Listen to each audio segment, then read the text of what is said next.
മന്ത്രിമാർക്ക് ആർഭാടം വർദ്ധിക്കുന്നു എന്ന വിമർശനം ഉയർന്ന ഇക്കാലത്ത് ഒരു ചിത്രം കാണിക്കാം. ഇത് പട്ടണത്ത് പോയതാ. അത് കർഷകനൊരു ബുദ്ധിമുട്ടുണ്ടായാൽ ആ ബുദ്ധിമുട്ട് പരിഹരിക്കാൻ മറ്റ് ബന്ധുക്കളെക്കാൾ മുമ്പേ അവിടെ എത്തേണ്ടത് കൃഷി വകുപ്പിലെ ഉദ്യോഗസ്ഥരായിരിക്കും. ഉൽപ്പാദിപ്പിക്കുന്നവർ വില നിശ്ചയിക്കുന്ന ഇതാണ് നാട്ടു നടപ്പും ലോകത്തിന്റെ രീതിയും എന്നിരിക്കെ അങ്ങനെ നിശ്ചയിക്കാൻ അവകാശമില്ലാത്ത ഒരു കൂട്ടർ മാത്രമേ ലോകത്തുള്ളൂ. അവരുടെ പേര് കർഷകനെന്ന്. ഇതാണ് ഈ ഇൻക്യുബേഷൻ സെന്ററുകൾ എന്നെല്ലാം പറയുന്നത്. ഇതിന്റെ അടിസ്ഥാനത്തിലാണ് ഞങ്ങൾ അതിലേക്കാണ് നീങ്ങുന്നത്. അതിന്റെ ആദ്യം വരാൻ പോകുന്ന അതാണ്. അതിന് തറക്കല്ലിട്ട് കഴിഞ്ഞു. മന്ത്രിയുണ്ടോ എന്നുള്ളതല്ല, നിലപാടുണ്ടോ എന്നുള്ളതാണ് ഏറ്റവും പ്രസക്തമാവുന്ന കാര്യം. അതുകൊണ്ട് നിലപാടിൽ വിട്ടുവീഴ്ചയും. നമസ്കാരം. സംസ്ഥാന നിയമസഭാ തെരഞ്ഞെടുപ്പ് പടിവാതിക്കൽ എത്തി നിൽക്കുകയാണ്. രാഷ്ട്രീയ പാർട്ടികൾ സ്ഥാനാർത്ഥി നിർണയമൊക്കെ ഏറെക്കുറെ പൂർത്തിയാക്കി കഴിഞ്ഞു എന്ന രീതിയിലാണ് വാർത്തകൾ വരുന്നത്. പക്ഷേ തെരഞ്ഞെടുപ്പുമായി ബന്ധപ്പെട്ട ചർച്ചകൾ പലപ്പോഴും പോകുന്നത് രാഷ്ട്രീയ അതിപ്രസരമുള്ള ചർച്ചകളിലേക്കാണ്. ഈ പശ്ചാത്തലത്തിലാണ് ജനങ്ങളെ ബാധിക്കുന്ന പ്രശ്നങ്ങൾ, വികസന വിഷയങ്ങൾ ഒക്കെ ഉൾപ്പെടുത്തി ജനങ്ങൾക്ക് നോട്ട് ചെയ്യാൻ കഴിയുന്ന പോയിന്റുകൾ അവതരിപ്പിക്കാൻ പ്രധാനപ്പെട്ട രാഷ്ട്രീയ നേതാക്കൾക്ക് ഞങ്ങൾ അവസരമൊരുക്കുന്നത്. അമൃത ടിവിയുടെ നോട്ട് ദ പോയിന്റിലേക്ക് എല്ലാവർക്കും സ്വാഗതം.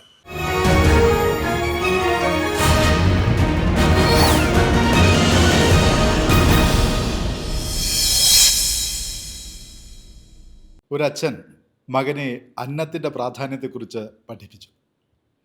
അന്നം ഒരു കാരണവശാലും ആര് തന്നാലും നിഷേധിക്കരുതെന്നും അതിനത്രയും മഹത്വമുണ്ടെന്നും അദ്ദേഹം നിരന്തരം ഓർമ്മിപ്പിച്ചുകൊണ്ടിരുന്നു. അന്ന് ആ അച്ഛൻ പഠിപ്പിച്ച മകൻ പിന്നീട് മലയാളികളെ അന്നമൂട്ടുന്ന മന്ത്രിയായി മാറി.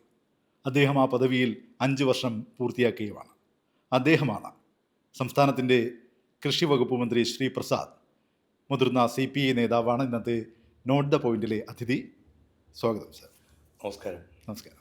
കൃഷി വകുപ്പ് മന്ത്രി എന്ന നിലയിൽ 5 വർഷം പൂർത്തിയാക്കുകയാണ്. നേരത്തെ പറഞ്ഞതുപോലെ അന്നത്തിൻ്റെ മഹത്വം നന്നായി അറിയാവുന്ന, കൃഷിക്കാരുടെ അനുഭവങ്ങളിലൂടെ കടന്നു വരുന്ന, കർഷകനായിട്ടുള്ള, കമ്മ്യൂണിസ്റ്റായ ഒരാൾ ഈ മന്ത്രി പദവിയിൽ 5 വർഷം പൂർത്തിയാക്കുമ്പോൾ തിരിഞ്ഞു നോക്കുമ്പോൾ എന്താണത്? കേരളത്തിൻ്റെ കാർഷിക മേഖല വളരെയധികം പ്രത്യേകതകൾ നിറഞ്ഞതാണ്. നമ്മുടെ കാലാവസ്ഥ, നമ്മുടെ മണ്ണിൻ്റെ പ്രത്യേകത, നമ്മുടെ പശ്ചിമഘട്ടം, ഇതെല്ലാം മെച്ചപ്പെട്ട വിളകൾ സമ്മാനിക്കുന്ന ഒരു ഭൂപ്രദേശമാക്കി നമ്മളെ തീർത്തിട്ടുണ്ട്. അതുകൊണ്ട് തന്നെ നമ്മളിവിടെ ഉൽപ്പാദിപ്പിക്കുന്ന ഉൽപ്പന്നങ്ങൾക്ക് ഗുണമേന്മ കൂടുതലാണ്. അങ്ങനെയുള്ളപ്പോഴും നമ്മുടെ കർഷകർ വലിയ പ്രതിസന്ധികളിലാണ് ചെന്ന് എത്തപ്പെടുന്നത്. അതിലേറ്റവും പ്രധാനപ്പെട്ട ഒരു പ്രതിസന്ധി കാലാവസ്ഥയിലുണ്ടാകുന്ന മാറ്റങ്ങൾ തന്നെയാണ്. കൃഷി എപ്പോഴും കാലാവസ്ഥയെ ആശ്രയിച്ചാണല്ലോ നിൽക്കുന്നത്. ആ കാലാവസ്ഥയിലുണ്ടാകുന്ന വലിയ മാറ്റങ്ങൾ ഏറ്റവും ആദ്യം ബാധിക്കുകയും ഏറ്റവും പ്രതികൂലമായി ബാധിക്കുകയും ചെയ്യുന്നത് കൃഷിയെയാണ്. ഇതൊരു വലിയ പ്രതിസന്ധിയായിരുന്നു നമ്മുടെ മുമ്പിലുള്ളത്. ഈ പ്രതിസന്ധി എങ്ങനെ തരണം ചെയ്യാമെന്നായിരുന്നു ചുമതലയേറ്റ നാൾ മുതൽ ഞാനും ആലോചിച്ചത്. ഏത് കാര്യം നടപ്പിലാക്കുന്നതിലും പണം ഒരു പ്രധാനപ്പെട്ട ഘടകമാണ്. സംസ്ഥാനത്തിൻ്റെ സാമ്പത്തിക ഞെരുക്കം കൂടി വന്നപ്പോൾ നമ്മൾ ആഗ്രഹിക്കുന്ന തരത്തിലേക്ക് പണം വിനിയോഗിക്കാനുള്ള ബുദ്ധിമുട്ടുകൾ വന്നു. എങ്കിലും നമുക്കത് മാറ്റിവെക്കാൻ പറ്റുകയില്ലായിരുന്നു. എങ്ങനെ പണം ഉണ്ടാക്കാം എന്നതിനെക്കുറിച്ച് ആലോചിച്ചു. പല വഴികൾ ഞങ്ങൾ നോക്കി. കേന്ദ്ര ഗവൺമെൻറ് സഹായ പദ്ധതികളെക്കുറിച്ച് ആലോചിച്ചു, സമീപിച്ചു. ലഭ്യമാവാതെ വന്നപ്പോഴാണ് വേൾഡ് ബാങ്കിൽ നിന്ന് ഒരു ലോൺ എടുക്കുന്നതിനെക്കുറിച്ച് ആലോചിച്ചത്. അങ്ങനെ 2595 കോടി രൂപയുടെ ഒരു പദ്ധതി കേരളത്തിൽ നടപ്പിലാക്കാനായി എന്നുള്ളത് അങ്ങേയറ്റം സന്തോഷം നൽകുന്ന ഒരു കാര്യമാണ്. കഴിഞ്ഞ 40 കൊല്ലത്തിനിടയിൽ ആദ്യമായിട്ടാണ് കേരളത്തിലെ കൃഷി വകുപ്പിൽ ഒരു വലിയ പദ്ധതി നടപ്പിലാവുന്നത്. അപ്പോൾ ഏതാണ്ട് ഒരു 2000 കോടിയോളം രൂപ സാധാരണ ബജറ്റ് വിഹിതത്തിന് പുറമെയായി കേരളത്തിൻ്റെ കാർഷിക മേഖലയ്ക്ക് ഒരു 5 വർഷം കൊണ്ട് നടപ്പിലാക്കാൻ പറ്റുന്നു എന്നുള്ളത് വലിയ നേട്ടമാണ്. ആ നേട്ടത്തിലേക്ക് കൃഷി വകുപ്പിനെയും കേരളത്തിലെ കർഷകരെയും എത്തിക്കാൻ കഴിഞ്ഞു എന്നുള്ളതാണ് ഞാൻ കാണുന്ന പ്രധാനപ്പെട്ട കാര്യങ്ങളിൽ ഒന്ന്. സർക്കാർ ഒരുപാട് ആനുകൂല്യങ്ങൾ നൽകുന്നുണ്ട്, പക്ഷേ അത് യഥാർത്ഥ കർഷകരിലേക്ക് എത്താതെ പോകുന്നൊരു സാഹചര്യമുണ്ടെന്ന് പറയുന്നു. അതിനകത്ത് എത്രത്തോളം വാസ്തവമുണ്ട്? അതിപ്പോൾ അത്ര ഒരു വാസ്തവമുള്ള കാര്യമല്ല. യഥാർത്ഥ കർഷകർക്ക് ഏതെല്ലാം തരത്തിലാണ് ഇതിലെല്ലാം അപേക്ഷിക്കാൻ പറ്റുക എന്ന് ഞങ്ങൾ നോക്കുന്നുണ്ട്. യഥാർത്ഥ കർഷകരിലേക്ക് തന്നെ എത്തിക്കണം. ഞങ്ങൾ കേര പദ്ധതിയുടെ ഉദ്ഘാടനത്തിനെക്കുറിച്ച് ആലോചിച്ചു. അപ്പോഴേക്കും തെരഞ്ഞെടുപ്പുകൾ പലത് വന്നു. എന്നാൽ മാറ്റിവെച്ചേക്കാം, നമുക്കൊരു വലിയ ഉദ്ഘാടന പരിപാടി നടത്താം. ഞങ്ങൾ അങ്ങനെയല്ല ആലോചിച്ചത്. പദ്ധതി തുടരാൻ തീരുമാനിച്ചു. ഉദ്ഘാടനം നമുക്ക് വഴിയേ നടത്താം എന്നാലോചിച്ചു. ഉദ്ഘാടനം ഈ കഴിഞ്ഞ മാസത്തിലാണ് നടത്തിയത്. നമ്മൾ കുറച്ച് ദിവസങ്ങൾ മാത്രമേ ആയിട്ടുള്ളൂ. ആ ഉദ്ഘാടനം നടത്തുമ്പോൾ ഞങ്ങൾ ആനുകൂല്യത്തിൻ്റെ വിതരണം കൂടിയാണ് നടത്തിയതെല്ലാം അവിടെ. അപ്പോൾ യഥാർത്ഥ കർഷകരിലേക്ക് എത്തുന്നതിനകത്തൊരു അല്പം പോലും താമസം പാടില്ല എന്ന് തീരുമാനിച്ചു.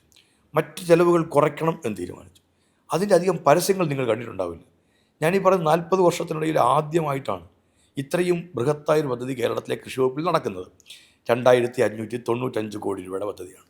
നിങ്ങൾ എത്ര പരസ്യം അതിനെക്കുറിച്ച് കണ്ടിട്ടുണ്ടെന്ന് ആലോചിച്ച് നോക്കുക.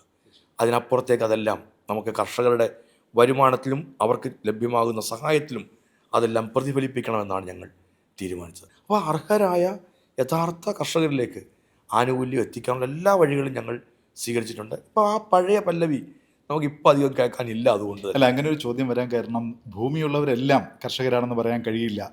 അവിടെ കൃഷി ചെയ്യുന്നവരാണ് കർഷകർ. അപ്പോൾ ഭൂമിയുള്ളവർ പലരും കർഷകരായി ചമഞ്ഞ് ഈ കർഷകർക്ക്, യഥാർത്ഥ കർഷകർക്ക് ലഭിക്കേണ്ട ആനുകൂല്യം കൈപ്പറ്റുന്നു എന്ന് പറയുന്ന വിമർശനത്തിൻ്റെ അടിസ്ഥാനത്തിലായിരുന്നു ഈ ചോദ്യം. സ്വാഭാവികമായിട്ടും അങ്ങനെ ചെയ്യാൻ പറ്റുന്നതാണ്. പക്ഷേ എന്നാൽ ഇപ്പം കുറേ പരിശോധനകൾ കർശനമാണ്. കൃഷി ചെയ്യുന്നുവെന്ന് ഉറപ്പുവരുത്തുന്നുണ്ട്. എയിംസ് പോർട്ടൽ പോലുള്ള പോർട്ടലുകൾ ഞങ്ങൾ വിപുലീകരിച്ച് തയ്യാറാക്കിയിട്ടുണ്ട്. ഖദർ എന്ന് പറഞ്ഞൊരു മൊബൈൽ ആപ്പ് കേരളം പ്രത്യേകമായി തയ്യാറാക്കിയിട്ടുണ്ട്. ആ തരത്തിൽ കേരള കൃഷി ഹബ്ബ് KKH എന്ന് പറയുന്ന ഒരു പുതിയ സംവിധാനത്തിൻ്റെ ഭാഗമായി ഇതിനെ കൊണ്ടുവന്നിട്ടുണ്ട്. അപ്പോൾ ഇത് ഓരോ ഇത് കഴിയും തോറും ഞങ്ങൾ അത്തരത്തിലുള്ള ലൂപ്പ് ഹോൾസുകളെല്ലാം അടച്ചാണ് മുമ്പോട്ടേക്ക് നീങ്ങുന്നത്. അതുകൊണ്ട് വലിയ തരത്തിൽ അങ്ങനെ ചെയ്യാൻ ഇപ്പോൾ പ്രയാസമാണ്. പലപ്പോഴും കൃഷി വകുപ്പ് മന്ത്രി എന്ന നിലയിൽ താങ്കൾ സൂചിപ്പിച്ചിട്ടുള്ളൊരു പ്രധാനപ്പെട്ട കാര്യം, കർഷകർ അവരുടെ ഉൽപ്പന്നം വിറ്റ് ആ ലഭിക്കുന്ന വിലയിൽ മാത്രം സംതൃപ്തി അടയരുത്, പകരം അതിനെ മൂല്യവർദ്ധിത ഉൽപ്പന്നങ്ങളാക്കി മാറ്റണം. എന്നാൽ മാത്രമേ കർഷകരുടെ ജീവിത നിലവാരം ഉയർത്താൻ കഴിയുള്ളൂ എന്നുള്ളതാണ്. ഈ 5 വർഷ കാലയളവിൽ ആ രീതിയിലുള്ള ശ്രമങ്ങൾ ഏത് ഘട്ടത്തിലെത്തി? ഏത് ഉൽപ്പന്നത്തിൻ്റെയും വില നിശ്ചയിക്കുന്നത് ആ ഉൽപ്പന്നം ഉണ്ടാക്കിയവരാണ്. നമ്മൾ രണ്ടാളുകളുടെയും ഡ്രസ്സ് നോക്കുക, നമ്മുടെ കണ്ണട നോക്കുക, ഈ ഉപയോഗിക്കുന്ന മൈക്ക് നോക്കുക, എല്ലാത്തിൻ്റെയും വില നിശ്ചയിച്ചിരിക്കുന്നത് ഉൽപ്പാദിപ്പിച്ചവരാണ്. അങ്ങനെ ഉൽപ്പാദിപ്പിക്കുന്നവർ വില നിശ്ചയിക്കുന്ന ഇതാണ് നാട്ടുനടപ്പും ലോകത്തിൻ്റെ രീതിയും എന്നിരിക്കെ. അങ്ങനെ നിശ്ചയിക്കാൻ അവകാശമില്ലാത്ത ഒരു കൂട്ടർ മാത്രമേ ലോകത്തുള്ളൂ. അവരുടെ പേര് കർഷകൻ എന്നാണ്. കർഷകൻ ഉണ്ടാക്കുന്ന ഉൽപ്പന്നത്തിന് വിപണിയാണ് വില നിശ്ചയിക്കുന്നത്. വാങ്ങാൻ വരുന്നവർ വില നിശ്ചയിക്കുന്നതാണ് നമ്മൾ കാണുന്ന ഒരു രീതി. എങ്ങനെ മാറ്റം ഉണ്ടാക്കാൻ പറ്റും? ഒരു ഉത്തരവിലൂടെ ഒറ്റയടിക്ക് ലോകം മുഴുവൻ മാറ്റാൻ പറ്റുമോ? കേരളത്തിൽ അങ്ങനെ മാറ്റാൻ പറ്റുമോ? പ്രയാസമാണ്. അപ്പോൾ പിന്നെ എന്താ ചെയ്യാൻ പറ്റുക? നമുക്ക് ഇതിനൊരു നിശ്ചിതമായ മിനിമം സപ്പോർട്ട് പ്രൈസസ് പോലുള്ള നിശ്ചയിക്കാം. അപ്പോൾ കഴിഞ്ഞ ഗവൺമെൻറ് കാലത്ത് തന്നെ പച്ചക്കറികളടക്കമുള്ളവയ്ക്ക് പഴങ്ങൾ വർഗ്ഗങ്ങൾക്ക് നമ്മൾ MSP കേരളം പ്രഖ്യാപിച്ചു. അതുകൊണ്ട് മാത്രം കാര്യമാവാതെ വരും ചിലപ്പോൾ. ഇതിനേക്കാൾ മെച്ചപ്പെട്ട വരുമാനത്തിലേക്ക് കർഷകൻ എത്തിയെങ്കിൽ മാത്രമേ കർഷകൻ കൃഷിയിൽ നിൽക്കുകയുള്ളൂ. അല്ലെങ്കിൽ കർഷകൻ കൃഷിയിൽ നിൽക്കണമെന്നൊക്കെ വെറുതെ നമുക്ക് ഭംഗിവാക്ക് പറഞ്ഞു പോയിട്ട് കഥയൊന്നുമില്ല. കർഷകൻ നിൽക്കണമെങ്കിൽ കർഷകൻ അന്തസ്സായ ജീവിതം നയിക്കാനുള്ള വരുമാനം കൃഷി കൊണ്ട് കിട്ടണം സമൂഹത്തിൽ. ഇവിടെ കർഷകർക്ക് നല്ല വരുമാനം അങ്ങനെ ഉണ്ടാക്കാൻ പറ്റും. ഈ ഉൽപ്പന്നത്തെ മൂല്യവർദ്ധിത ഉൽപ്പന്നമാക്കിയാൽ നല്ല വരുമാനം കിട്ടും. അപ്പോൾ മൂല്യവർദ്ധനവിന് ഒരു പ്രാധാന്യം കൊടുക്കണം. ഈ ഉൽപ്പന്നം ഒരിടത്തുണ്ടാക്കുന്ന ഉൽപ്പന്നം വേറൊരിടത്ത് കൊണ്ട് വിറ്റാലോ നല്ല വില കിട്ടുമായിരിക്കാം. അപ്പോൾ അതിനുള്ള സംവിധാനം ഒരുക്കണം. ഈ ഉൽപ്പന്നം ഇന്ന് വിറ്റാൽ പൈസ കിട്ടില്ല, ഒരു മാസം കഴിഞ്ഞ് വിറ്റാൽ പൈസ കിട്ടും. പച്ചക്കറി ആണെങ്കിൽ പെരിഷബിൾ ഐറ്റമാണ്, പെട്ടെന്ന് കേടാവും. എന്ത് ചെയ്യും? സൂക്ഷിക്കാൻ സംവിധാനമുണ്ട്. അപ്പോൾ സൂക്ഷിക്കാനുള്ള സംവിധാനമാണ്. സംസ്കരിച്ച് വെച്ചാൽ നമുക്കതിനൊരു മാർക്കറ്റ് ഉണ്ടാവും. അപ്പോൾ സംസ്കരിക്കാൻ പറ്റണം. എനിക്കൊരു മൂല്യവർദ്ധിത ഉൽപ്പന്നം ഉണ്ടാക്കണം, പക്ഷേ എൻ്റെ കയ്യിൽ ഒരു മിഷണറിയും അതുമായി ബന്ധപ്പെട്ടില്ല എന്ന് വിചാരിക്കുക. സിമ്പിളായിട്ട് ഞാൻ ഏത്തക്കൊല കൊണ്ടുപോയി വിൽക്കാൻ നോക്കിയാൽ എനിക്കിപ്പോൾ ഏത്തക്കൊലയ്ക്ക് നല്ല വില കിട്ടില്ല. എനിക്കത് ചിപ്സാക്കിയാൽ മാർക്കറ്റ് ചെയ്യാൻ പറ്റുമെങ്കിൽ ഞാനത് ചിപ്സാക്കണം. അപ്പോൾ എനിക്ക് വലിയ പാത്രങ്ങൾ വേണം, മറ്റ് സംവിധാനങ്ങൾ വേണം എന്നൊക്കെ ആയിരിക്കും. എൻ്റെ അതൊന്നുമില്ല. പക്ഷേ അതിനൊരു പൊതു ഇടമുണ്ടെങ്കിലോ അവിടെ കൊണ്ടുപോയി ഞാനത് കൊടുത്ത് വെളിച്ചെണ്ണയ്ക്കുള്ള പൈസ അടച്ചല്ലെങ്കിൽ ഞാൻ വെളിച്ചെണ്ണയും കൊണ്ടുപോയി ഞാൻ തന്നെ അത് വറുത്തുകൂടി റെഡിയാക്കിയ എടുക്കുമെങ്കിൽ ഒരു പാക്കിംഗ് മെറ്റീരിയൽസും കൊണ്ടുപോയാൽ പാക്കറ്റിലാക്കി തരുന്ന ഒരിടം എനിക്കുണ്ടെങ്കിൽ എന്ത് സഹായമായിരിക്കും? ഇതാണ് ഈ ഇൻക്യുബേഷൻ സെൻ്ററുകൾ എന്നെല്ലാം പറയുന്നത്. ഇതിൻ്റെ അടിസ്ഥാനത്തിലാണ് ഞങ്ങൾ അതിലേക്കാണ് നീങ്ങുന്നത്. അതിൻ്റെ വരാൻ പോകുന്നത് അതിന് തറക്കല്ലിട്ട് കഴിഞ്ഞു. കൃഷി വകുപ്പിൻ്റെ മുൻകൈയിലുള്ള 50 കോടിക്കുള്ള അഗ്രി പാർക്കിന്, വെജിറ്റബിൾ പാർക്കിന് ഞങ്ങൾ ചേർത്തലയിൽ തറക്കല്ലിട്ടു. ബനാന ഹണി പാർക്ക് അതിൻ്റെ നടത്തിപ്പിന് വേണ്ടിയിട്ട്, ഇതൊക്കെ നമ്മൾ ഡിപ്പാർട്ട്മെൻറ്റ് പോയി നടത്താനില്ല, നടത്താൻ മറ്റ് ഏജൻസികളെ കൊണ്ട് നടത്തിക്കാൻ നമ്മൾ അതിനുവേണ്ടിയുള്ള ധാരണാപത്രത്തിലേക്ക് നീങ്ങി. അങ്ങ് പറയുന്ന അനുസരിച്ചാണെങ്കിൽ കർഷകർക്ക് അവരുടെ ഉൽപ്പന്നം അവിടെ കൊണ്ടുകൊടുത്ത് അതിനെ മൂല്യവർദ്ധിത ഉൽപ്പന്നമാക്കി കൺവേർട്ട് ചെയ്ത് കർഷകർക്ക് തന്നെ കൊണ്ടുപോകാം, പാക്കറ്റാക്കി കൊണ്ടുവരാം. നിങ്ങൾ വിൽപ്പന നടത്തുന്നെങ്കിൽ നിങ്ങൾ വിൽപ്പന നടത്തിക്കോ. നിങ്ങൾ വിൽപ്പന നടത്താൻ നിങ്ങൾ കാപ്കോയോ മറ്റോ ഏൽപ്പിക്കുന്നെങ്കിൽ അങ്ങനെ ചെയ്യാം. ഞങ്ങളൊരു കമ്പനി ഉണ്ടാക്കി, അതും ഇന്ത്യയിൽ ആദ്യമായിട്ടാണ്. ഒരു കേരള അഗ്രോ ബിസിനസ് കമ്പനി, പൊതു സ്വകാര്യ പങ്കാളിത്തം, കർഷകർക്ക് പങ്കാളിത്തമുള്ളൊരു കമ്പനി. അത് എങ്ങനെ ചെയ്യാൻ പറ്റും? എല്ലാം സർക്കാർ പൊതുമേഖലാ സ്ഥാപനമായി കേരളത്തിൽ ഇപ്പോൾ ഉള്ള ഒരു പൊതുമേഖലാ സ്ഥാപനങ്ങളുടെ പട്ടികയിലേക്ക് വേറൊരു പൊതുമേഖലാ സ്ഥാപനം എന്ന് പറയുമ്പോൾ കഥയില്ല. നല്ല ബിസിനസ് ഇതായിരിക്കണം, ഹൈലി പ്രൊഫഷണൽ ആയിരിക്കണം. അതിനകത്ത് വേറെ ഒരു കോംപ്രമൈസും പാടില്ല. ഞങ്ങൾ അങ്ങനെ ഒരു കമ്പനി ഉണ്ടാക്കാൻ തീരുമാനിച്ചു. സിയാലിൽ പോയി അതിൻ്റെ ബയലോ എല്ലാം എടുത്ത് രാത്രികൾ പകലുകൾ ഞങ്ങൾ ചർച്ച നടത്തി. കേരള അഗ്രോ ബിസിനസ് കമ്പനി കൊണ്ട് ഇന്ത്യയിൽ ആദ്യമായിട്ട് കമ്പനിക്ക് രൂപം കൊടുത്തു. ഈ കമ്പനിയുടെ മുൻകൈയിൽ ഞങ്ങൾ DPR ക്ലിനിക്കുകൾ, B2B മീറ്റുകളൊക്കെ നടത്തുന്നത് ഇപ്പോൾ അങ്ങനെയാണ്. ഞങ്ങൾ അതിനൊരു 365 ദിവസവും ഈ എക്സിബിഷനും ട്രേഡും നടത്താൻ പറ്റുന്നൊരു സെൻറ്റർ ഉണ്ടാകും. ഇന്ത്യയിൽ ആദ്യമായിട്ട് ഞങ്ങൾ അതിന് തുടക്കം കുറിച്ച് ഈ ആനയറയിൽ ഏതാണ്ട് 80 കോടി രൂപയുടെ ഒരു സംവിധാനം അവിടെ ഉയർന്നുകൊണ്ടിരിക്കുകയാണ്. ഫെബ്രുവരിയിൽ പൂർത്തിയാക്കണമെന്ന് വിചാരിച്ചാണ്, നടന്നില്ല. പക്ഷേ ചിലപ്പോൾ എന്നാൽ 1-2 മാസത്തിനകം അത് പൂർണ്ണ നിലയിലേക്ക് എത്തും. ഒരു കോൺഫറൻസ് ഹാള്, കൺവെൻഷൻ സെൻറ്ററുകൾ, ട്രേഡ് സെൻറ്ററുകൾ, എക്സിബിഷൻ സെൻറ്ററുകൾ, ഫുഡ് കോർട്ട് എന്നിവയെല്ലാം ആനയറയിൽ ഒരുങ്ങിക്കൊണ്ടിരിക്കുകയാണ്. അതിൻ്റെ ഏതാണ്ടൊരു 75% പണി ആയിട്ടുണ്ട്. ഈ യുവാക്കൾ പലയിടങ്ങളിലും ഇപ്പോൾ ശാസ്ത്രീയമായ കൃഷി രീതി അവലംബിച്ചുകൊണ്ട് കൃഷി മേഖലയിലേക്ക് കടന്നു വരുന്നുണ്ട്. കൂടുതലായി യുവാക്കൾ ഈ രംഗത്തേക്ക് കടന്നു വരേണ്ടത് ഭാവി കേരളത്തിൻ്റെ, ഭാവി ഭാരതത്തിൻ്റെ കൂടി ആവശ്യമാണ്. അല്ലെങ്കിൽ നമ്മുടെ കാർഷിക മേഖല അന്യം നിന്ന് പോകും. അവരോട് എന്താണ് പറയാനുള്ളത്? സർക്കാരിന് അവർക്ക് വേണ്ടി എന്താണ് വളരെ ചെയ്യാൻ? പ്രസക്തമായ കാര്യമാണ്. ഞങ്ങൾ വിദേശത്തേക്ക് കൃഷി പഠിക്കാൻ വേണ്ടി ആൾക്കാരെ അയച്ചു. ആദ്യമായിട്ടാണ് കേരളത്തിലെ കൃഷി വകുപ്പിൻ്റെ ചരിത്രത്തിൽ ആദ്യമായിട്ടാണ് കർഷകർ കൃഷി പഠിക്കാൻ വേണ്ടി ഇന്ത്യക്ക് പുറത്തേക്ക് പോകുന്നത്. ഞങ്ങളാണത് തുടങ്ങിയത്. ഞാൻ കുറേ വിമർശനങ്ങൾ അതിന് വേണ്ടി കേട്ടതാണ്. ഒരാൾ മുങ്ങിയതിൻ്റെ പേരിൽ ഇസ്രയേലിൽ പോയിട്ട്.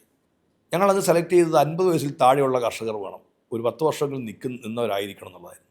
ചെറുപ്പത്തെ ഈ രംഗത്തേക്ക് കൊണ്ടുവരാനാണ്. 100 കണക്കിന് ചെറുപ്പക്കാർ ഇന്ന് കേരളത്തിൽ ഈ രംഗത്തുണ്ട്. മെച്ചപ്പെട്ട വരുമാനം അവർ നേടിയെടുക്കുന്നുണ്ട്. ഞങ്ങൾ സ്ത്രീകളുടെ വിജയകഥകൾ കഴിഞ്ഞ മാസം പ്രസിദ്ധീകരിച്ചു. 100 വിജയകഥകൾ പ്രസിദ്ധീകരിക്കാൻ തീരുമാനിച്ചു. 500-ലപ്പുറമാണ് ഞങ്ങൾ എത്തി നിൽക്കുന്നത്. ഇപ്പോൾ ഇനിയും 100 കണക്കിന് പ്രസിദ്ധീകരിക്കാൻ ബാക്കി നിൽക്കുന്നു. ചെറുപ്പത്തിൻ്റെയും അതുപോലെ തന്നെയാണ്. 1 ലക്ഷം രൂപ പ്രതിമാസം ലാഭം, വരുമാനമുള്ള, വിൽപ്പനയല്ല, വരുമാനമുള്ള കർഷകർ കേരളത്തിലുണ്ടാവണം. അത് 1 ലക്ഷമെങ്കിലും വരുന്ന 2-3 വർഷങ്ങൾ കൊണ്ടുണ്ടാക്കണം. ആ തരത്തിൽ ഞങ്ങൾ നീങ്ങുന്നു. ഞങ്ങളുടെ എല്ലാം കാണുന്നത് ചെറുപ്പക്കാരാണ്. ചെറുപ്പക്കാർ നല്ലവണ്ണം ഈ രംഗത്തേക്ക് എത്തുന്നുണ്ട്, നല്ല വരുമാനത്തിലേക്ക് എത്തുന്നുണ്ട്. ആ സക്സസ് സ്റ്റോറീസ് എത്തിച്ച് കൂടുതൽ ചെറുപ്പക്കാരെ എത്തിക്കാനും കൃഷി ഒരു സംരംഭമായി തന്നെ കണക്കാക്കാൻ പറ്റുന്നവർക്ക് വേണ്ടി ഞങ്ങൾ ഫ്രീ ആയി DPR ക്ലിനിക്കിലൂടെ ഡീറ്റെയിൽഡ് പ്രോജക്റ്റ് റിപ്പോർട്ടുകൾ തയ്യാറാക്കി കൊടുത്തു. വലിയ അനുഭവമായിരുന്നു DPR ക്ലിനിക്ക് കേരളത്തിൽ കൃഷി വകുപ്പ് നടപ്പിലാക്കിയത്. അപ്പോൾ ഇതെല്ലാം ചെറുപ്പത്തിനുള്ള വലിയ സാധ്യതയെ ഞങ്ങൾ തുറന്നിടുകയാണ്. സെക്കൻഡറി അഗ്രികൾച്ചറിൻ്റെ ഭാഗമായി ഞങ്ങൾ അതിനെയും കാണുന്നുണ്ട്. കാപ്കോ അതിലേക്കും തുടങ്ങിയിട്ടുണ്ട്. ചെറുപ്പത്തിൽ ധൈര്യപൂർവ്വം വരാം, നന്നായി രംഗത്തേക്ക് ഇടപെടാം. ഒരുപാട് അനുഭവങ്ങൾ എനിക്കുണ്ട്. എനിക്കും വലിയ ആവേശമാണ് തരുന്നത്. ഞാൻ ഒറ്റ കാര്യം കൂടി പറയട്ടെ. എനിക്ക് കൂൺ കൃഷിയുണ്ട്. ഒരു 100 ബെഡ് ഇട്ട് നമുക്ക് തുടങ്ങിയാലോ എന്ന് പറഞ്ഞു. ഞാൻ സാഹസികമായി പറഞ്ഞു, പോരാ, നമുക്കൊരു 500. എനിക്ക് 550 ബെഡ് ഉണ്ടായിരുന്നു. കാസർകോട്ടെ സച്ചിൻ പയ്യൻ എന്ന കൊച്ചു പയ്യൻ എന്നെ ഞെട്ടിച്ചു. അവന് 60,000 ബെഡുണ്ട്. ചെറുപ്പം സാഹസികമായി രംഗത്തിലേക്ക് ഇറങ്ങുന്നുണ്ട്, നല്ല വരുമാനം ഉണ്ടാക്കുന്നുണ്ട്. ഞാൻ രാഹുലിനെയും അടക്കമുള്ള മറ്റു സംഘത്തെ എല്ലാം ഓർക്കുന്നുണ്ട് ഈ കൂൺ കൃഷിയുമായി ബന്ധപ്പെട്ടിട്ട്. ഇതൊക്കെ ചെറുപ്പക്കാരാണ്. മർച്ചൻ്റ് നേവിയിലെ ഉദ്യോഗം മാറ്റി വെച്ചിട്ട് കളഞ്ഞിട്ട് വന്ന് കൃഷിയിലേർപ്പെട്ട് ലക്ഷങ്ങൾ പ്രതിമാസം വരുമാനം ഉണ്ടാക്കുന്നുണ്ട്. കൃഷി ചെയ്തുള്ള പൈസ കൊണ്ട് ഓഡി കാർ വാങ്ങിച്ച കർഷകൻ വരെ എൻ്റെ നാട്ടിലുണ്ട്. ഒരു ചെറിയ കാര്യമല്ല. സുജിത്തിനെ പോലുള്ള ആൾക്കാർ ഞാൻ മറന്നിട്ടാണ് അത് പറയുന്നത്. കൃഷി വകുപ്പ് മന്ത്രിക്ക് കൃഷിയെക്കുറിച്ച് വളരെ വ്യക്തമായ ധാരണയുണ്ട്. കർഷകരുടെ അനുഭവങ്ങളിലൂടെ വളർന്നു വന്ന ഒരു മന്ത്രിയാണ്, കൃഷി ചെയ്യുന്നൊരു മന്ത്രിയാണ്. പക്ഷെ പലപ്പോഴും വരുന്നൊരു വിമർശനം കൃഷി വകുപ്പിലെ ഉദ്യോഗസ്ഥരാണെങ്കിലും മറ്റ് ജീവനക്കാരാണെങ്കിലുമൊക്കെ കർഷകരുടെ യഥാർത്ഥ പ്രശ്നം എന്താണെന്ന് മനസ്സിലാക്കി അതിനൊപ്പം നിൽക്കാനുള്ളൊരു മാനസികാവസ്ഥ കാണിക്കാറില്ല എന്നുള്ളതാണ്. അതായത് സർക്കാരിൻ്റെ, മന്ത്രിയുടെ ആ വികസന കാഴ്ചപ്പാടുകളെ പൂർണ്ണമായും ജനങ്ങളിലേക്ക് എത്തിക്കാൻ അതൊരു തടസ്സമായും തോന്നാറുണ്ട്. എനിക്ക് സത്യത്തിൽ അങ്ങനെ തോന്നുന്നു. ഞാനൊരു 1-2-3 വകുപ്പുകളെ അകത്ത് നിന്ന് ശരിക്കും മനസ്സിലാക്കിയിട്ടുണ്ട് ഈ കാലത്ത്. കൃഷി വകുപ്പ് ഉൾപ്പെടെ. ഞാനൊരു മന്ത്രിയുടെ ഓഫീസിൽ പ്രവർത്തിച്ച ഒരാളാണ്, ഒരു സ്ഥാപനത്തിൻ്റെ ചെയർമാനായി പ്രവർത്തിച്ച ആളാണ്. അപ്പോൾ ഈ വകുപ്പുകളെല്ലാം അകത്ത് നിന്ന് ഞാൻ മനസ്സിലാക്കിയിട്ടുണ്ട്. വളരെ മെച്ചപ്പെട്ട വകുപ്പാണ് കൃഷി വകുപ്പ്. ഞങ്ങളുടെ കൃഷി ഓഫീസർമാർ ഒട്ടും മോശമല്ല, മോശമാണെന്ന് പറഞ്ഞാൽ നല്ല മികച്ച തരത്തിൽ നിൽക്കുന്നതാണ്. ഈ മെച്ചമെല്ലാം ഉണ്ടാക്കിയതിൻ്റെ ബാക്ക് ബോൺ അവരാണ്. അപൂർവമായി ചിലപ്പോൾ ആരെങ്കിലുമൊക്കെ എന്തെങ്കിലും പ്രശ്നങ്ങളുള്ളവരുണ്ടാവാം, അല്ലെങ്കിൽ അത്രയും അങ്ങോട്ട് വരാത്തവരുണ്ടാവും. അത് ക്വയറ്റ് നാച്ചുറൽ. നമ്മുടെ വീടുകളിൽ പോലും അങ്ങനെ ഉണ്ടാവാറുണ്ടല്ലോ. എനിക്ക് പക്ഷേ മെച്ചപ്പെട്ട അഭിപ്രായമാണുള്ളത്. അല്ല, ഇത് ഞാനും പറഞ്ഞത് ജനറലൈസ് ചെയ്ത് പറഞ്ഞതല്ല. പലപ്പോഴും പറയുന്നത് വെച്ചാൽ കൃഷിയെക്കുറിച്ച് കുറച്ചുകൂടി വളരെ നന്നായിട്ട് അറിയാവുന്നവർ, അങ്ങനെ ഒരുപാട് ഉദ്യോഗസ്ഥരുണ്ട്, അവർ സഹായിച്ചതിൻ്റെ റിസൾട്ടും ഉണ്ടാവാറുണ്ട്. അങ്ങ് പറഞ്ഞതിനകത്ത് ഒരു ചെറിയ ഉണ്ടാവുന്നത്, ഇവരൊക്കെ കാലങ്ങളായി തുടർന്നുകൊണ്ടിരുന്നൊരു രീതി ഇതായിരുന്നു. സബ്സിഡി കൊടുക്കുക, ടാർഗറ്റ് കൊടുക്കും. ഇത്ര തെങ്ങിൻ തൈ വെച്ചിരിക്കണം, ഈ തെങ്ങിൻ തൈ വെക്കാൻ വേണ്ടിയുള്ള ഓട്ടമാണ്. ടാർഗറ്റ് അച്ചീവ് ചെയ്തോ എന്ന് നോക്കുകയാണ്. ഇതായിരുന്നു കഴിഞ്ഞ കുറേ നാളായി കൃഷി വകുപ്പ്. ഞാനോട് പറഞ്ഞു, നിങ്ങളുടെ ടാർഗറ്റ് എന്ന് പറയുന്നത് നിങ്ങൾ തെങ്ങും തൈയും പ്ലാവും തൈയും എല്ലാം വിതരണം ചെയ്യുന്നത് മാത്രമല്ല. കേരളത്തിൽ എങ്ങനെയാണ് പദ്ധതി? വാഴയ്ക്കൊരു പദ്ധതി, കപ്പയ്ക്കൊരു പദ്ധതി, തെങ്ങിനൊരു പദ്ധതി. ഇങ്ങനൊരു പദ്ധതി വെച്ചിട്ട് കേരളത്തിലെ 14 ജില്ലകളിൽ ഒരേപോലെ നടപ്പിലാക്കാൻ തീരുമാനിച്ച് വിടുന്ന പരിപാടി അശാസ്ത്രീയമാണ്. തിരുവനന്തപുരം ജില്ലയിൽ നമ്മൾ ഇരിക്കുമ്പോൾ തിരുവനന്തപുരത്തിൻ്റെ ജില്ലയുടെ കാലാവസ്ഥയും ഭൂപ്രകൃതിയും നോക്കൂ. കിഴക്ക് മലകൾ, ഇടയ്ക്ക് സമതലങ്ങൾ പോലുള്ളത്, ഇനി വരുമ്പോൾ തീരപ്രദേശം, വ്യത്യസ്തമായ മണ്ണ്, ഭൂപ്രകൃതി, കാലാവസ്ഥ എല്ലാമല്ലേ. ഈ ഒരു ജില്ലയിൽ തന്നെ ഒരേപോലെ എല്ലാ കൃഷിഭവനിലും ഒരേപോലെ ഒരു പദ്ധതി നടപ്പിലാക്കാൻ പറ്റുമോ? അപ്പോൾ ഏത് പദ്ധതി എവിടെയാണ് എങ്ങനെയാണ് എന്നത് ആസൂത്രണം താഴെ നടക്കണം. ഞാനിത് പറയുമ്പോൾ അസ്വസ്ഥതകൾ എന്നോട് നേരിട്ട് പ്രകടിപ്പിക്കാൻ കഴിയാത്തതുകൊണ്ട് പ്രകടിപ്പിച്ച ഉദ്യോഗസ്ഥരുണ്ടെന്നും എനിക്കറിയാം. ഞങ്ങൾ പറഞ്ഞു ഫാം പ്ലാൻ നമുക്ക് നടപ്പിലാക്കണം. കളിയാക്കിയവരുണ്ട്, സ്വാഭാവികമായിട്ടും ഇതുണ്ടാവുകയും ചെയ്യും. അവർക്കൊക്കെ ഒരു സംശയമുണ്ട്, നേരത്തെ നടന്ന രീതിയാണ്. ഇപ്പോൾ സെക്കൻഡറി അഗ്രികൾച്ചർ അവർക്കധികം ഇല്ല. അവർ ഉൽപ്പാദനത്തിൽ മാത്രം കേന്ദ്രീകരിച്ചു. ഗ്ലട്ഷ് എന്നൊരു വാക്കാണ് വരുന്നില്ല. ഉൽപ്പന്നം കൂടിക്കഴിഞ്ഞാൽ ഒരു ക്രൈസിസാണ്. എങ്ങനെ പരിഹരിക്കുന്നത്? ഉടനെ പറയും ഹോർട്ടികോർപ്പിനെ കൊണ്ട് എടുപ്പിക്കാം. എടുപ്പിച്ചിട്ട് അവിടെ ചെല്ലുമ്പോൾ നഷ്ടപ്പെട്ടു പോകുന്നോ എന്ന് നോക്കുന്നില്ല. നമ്മൾ ആരുടെയും ശ്രദ്ധയിൽ അധികം പെടാത്ത, പൊതുമണ്ഡലം അധികം ചർച്ച ചെയ്യാത്ത ഒന്നാണ് വിളവെടുപ്പാനന്തര നഷ്ടം എന്നുള്ളത്, പോസ്റ്റ് ഹാർവസ്റ്റ് ലോസ്. ഈ കണക്ക് എൻ്റെ മുമ്പിൽ കിട്ടി ഞാൻ ഞെട്ടിപ്പോയി. 1500 കോടിയോളം 1400 കോടിയോളം രൂപ ഒരു വർഷം നഷ്ടം. ഫിഗർ ശരിയാണോ? ഞാൻ വീണ്ടും തിരക്കി. ഇന്ത്യ മൊത്തം എടുക്കുമ്പോൾ 1 ലക്ഷം കോടിക്ക് അപ്പുറത്തേക്കാണ് ഈ പോസ്റ്റ് ഹാർവസ്റ്റ് ലോസ്. വിളവെടുത്തതിന് ശേഷം ഉണ്ടാകുന്ന നഷ്ടമാണ്. കർഷകന് വരുന്ന നഷ്ടമുണ്ട് 1100 കോടിയോളം രൂപയാണ്. ഞാൻ പച്ചക്കറി വിളവെടുത്തു. ആ വിളവെടുത്ത 100 കിലോ വെണ്ടയ്ക്ക വിളവെടുത്തെങ്കിൽ എനിക്ക് വിൽപ്പനയ്ക്ക് പോകുന്ന അവസരത്തിലേക്ക് അതിൽ 10 കിലോ കേടായിപ്പോയാൽ വിളവെടുപ്പാനന്തര നഷ്ടത്തിലേക്ക് അത് പോവുകയാണ്. അത് ഞാൻ എങ്കിലും തല്ലി അടിച്ച് വിൽപ്പന നടത്തുമ്പോൾ വിലയിൽ കുറവ് വരുന്നാലും എൻ്റെ നഷ്ടത്തിലേക്ക് അത് പോവുകയാണ്. പക്ഷെ നമ്മൾ കണക്കിൽപ്പെടാത്തതാണ്. ഇതൊക്കെ നമ്മൾ ഈ ക്രൈസിസൊക്കെ അഡ്രസ്സ് ചെയ്യേണ്ടതല്ലേ? ഇത് അഡ്രസ്സ് ചെയ്യാതെ പഴയപടി ഞങ്ങൾ അതുവഴിയാണ്. അത് സ്വാഭാവികമായിട്ട് ഉണ്ടാകുന്ന ഒരു രീതിയാണ്. പക്ഷെ അതിൽ നിന്നിപ്പം നല്ല മാറ്റത്തിലേക്ക് വന്നു. ഞങ്ങൾ അതുകൊണ്ട് ഒരു കാര്യം കൂടെ പറഞ്ഞു. ഒരു 30 കൊല്ലം മുമ്പാണ് ശ്രീ വി രാഘവൻ കൃഷിഭവൻ എന്ന പേരിട്ടത്. എന്തിനാണ് അങ്ങനെ പേരിട്ടത്? ഒരു കർഷകനുടെ ഓഫീസിൽ ചെന്നാൽ ഓഫീസ് നല്ല വരേണ്ടത് എൻ്റെ വീടായിട്ട് തോന്നണം. ആ ചേഞ്ചാണ് ഈ പേരിടിയിലൂടെ വന്നത്. കാലം മാറി, 1/4 നൂറ്റാണ്ട് കഴിഞ്ഞു. ഇനി എങ്ങനെയാണ് വരേണ്ടത്? ഇതൊക്കെ സ്മാർട്ട് കൃഷിഭവനാവണം. ഞങ്ങൾ സ്മാർട്ട് കൃഷിഭവനിലേക്ക് എത്തിക്കാൻ ഞാൻ നോക്കി. സ്മാർട്ട് കൃഷിഭവൻ എന്ന് പറഞ്ഞാൽ എന്താ? നമുക്ക് സ്മാർട്ട് ക്ലാസ് റൂമോ സ്മാർട്ട് ഓഫീസോ നമ്മൾ പറയുമ്പോൾ അവിടെ പ്രൊജക്ടർ, കമ്പ്യൂട്ടർ, മറ്റു സമയമൊക്കെയാണ്. അതല്ല കൃഷിഭവൻ്റെ സ്മാർട്ട്നെസ് എന്ന് പറഞ്ഞാൽ സേവനം സ്മാർട്ടാവുക എന്നുള്ളതാണ്. ഞാൻ അവരോട് പറഞ്ഞ ഒരു കാര്യം കൂടിയുണ്ട്. ഞാൻ മാറുമ്പോഴും നിങ്ങൾ ആലോചിക്കണം. ഈ കൃഷിഭവൻ നിങ്ങൾക്ക് വർക്കിംഗ് ഡേയിലെ നിങ്ങളുടെ വർക്കിംഗ് ഹവേഴ്സിൽ വന്നിരിക്കാനുള്ള സ്ഥലമല്ല. കൃഷി വകുപ്പിലെ ഒരു ഉദ്യോഗസ്ഥർ കൃഷി പഠിച്ചവരാണ്. അവർ വീട്ടിൽ നിന്നിറങ്ങി കർഷകൻ്റെ കൃഷിയിടത്തിലേക്ക് പോകുന്ന വഴിക്കുള്ള ഒരു ഇടത്താവളം മാത്രമായിരിക്കണം കൃഷിഭവൻ എന്നുള്ളത്.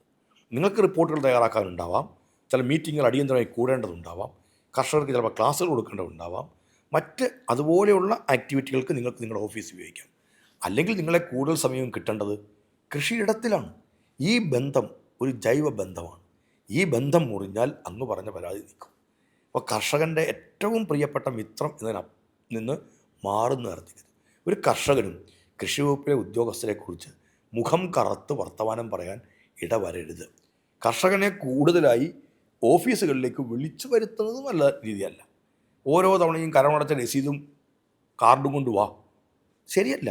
ഈ ആധുനിക കാലത്ത് നമ്മുടെ കയ്യിൽ ഭൂമി ഉണ്ടെങ്കിൽ ആ ഭൂമി, അങ്ങയുടെ ഭൂമി ഞാൻ വാങ്ങിക്കുകയോ എൻ്റെ ഭൂമി നിങ്ങൾ വാങ്ങിക്കുകയോ ചെയ്താൽ ഈ ക്രയവിക്രയം ഇന്ന് ഓൺലൈനിൽ അറിയാൻ പറ്റുമെങ്കിൽ ആ സോഫ്റ്റ്വെയർ സംവിധാനവുമായിട്ട് നമ്മുടെ ഇതിനെ ലിങ്ക് ചെയ്താൽ എനിക്ക് എത്ര കൃഷിഭൂമി ഇപ്പോൾ ഉണ്ടെന്ന് കൃത്യം അറിയാം. ഞാനത് കൃഷി ചെയ്യുന്നുണ്ടെങ്കിൽ എനിക്ക് രജിസ്റ്റർ ചെയ്യാം. അത് പരിശോധിക്കാൻ കൃഷി വകുപ്പിൻ്റെ ഉദ്യോഗസ്ഥർ പോയാൽ നേരത്തെ പറഞ്ഞ ആ പ്രശ്നവും പരിഹരിക്കും. ഞങ്ങൾ ചെയ്തുകൊണ്ടിരിക്കുന്നത് ഇപ്പോൾ അതാണ്. അപ്പോൾ ഇങ്ങനെ ഈ വരുന്നു, കർഷകനൊരു ബുദ്ധിമുട്ടുണ്ടായാൽ ആ ബുദ്ധിമുട്ട് പരിഹരിക്കാൻ ആദ്യം അവിടെ എത്തേണ്ടത് കർഷകൻ്റെ മറ്റ് ബന്ധുക്കളെക്കാൾ മുമ്പേ അവിടെ എത്തേണ്ടത് കൃഷി വകുപ്പിലെ ഉദ്യോഗസ്ഥരായിരിക്കണം. മലയാളികൾ മുൻകാലങ്ങളേക്കാൾ കൃഷിയുടെ പ്രാധാന്യം ഇപ്പോൾ നന്നായി മനസ്സിലാക്കിയിട്ടുണ്ട്. ലഭ്യമാകുന്ന സ്ഥലങ്ങളിലൊക്കെ കൃഷി ചെയ്യാനുള്ള താല്പര്യം കുറേയേറെ പേരെങ്കിലും പ്രകടിപ്പിക്കുന്നുണ്ട്. വളരെ പ്രധാനപ്പെട്ട കാര്യം 56.4% അസുഖങ്ങൾക്കും കാരണം ഗുണനിലവാരമില്ലാത്ത ഭക്ഷണക്രമവുമാണെന്നാണ് പറയാറ്. ഈ ഒരു സാഹചര്യത്തിൽ പ്രത്യേകിച്ചും സ്വന്തമായി കൃഷി ചെയ്യുന്നതിൻ്റെ പ്രാധാന്യം വളരെ വലുതാണ്. അതായത് കീടനാശിനികൾ തളിക്കാത്ത പച്ചക്കറികളൊക്കെ ലഭിക്കുക എന്ന് പറയുന്നത് മഹാഭാഗ്യമായി കരുതുന്നൊരു കാലഘട്ടത്തിലൂടെയാണ് നമ്മൾ കടന്നു പോകുന്നത്. നമുക്ക് വലിയൊരു പ്രശ്നം എന്ന് ചോദിച്ചാൽ മലയാളിക്ക് എല്ലാ കാര്യത്തിലും നല്ല ബോധ്യവും അറിവും എല്ലാം ഉണ്ട്. എല്ലാ റിപ്പോർട്ടിലും നമ്മൾ നോക്കുകയും ചെയ്യാറുണ്ട്. പക്ഷെ വലിയ മാറ്റമൊന്നും നമ്മൾ വരുത്താറില്ല.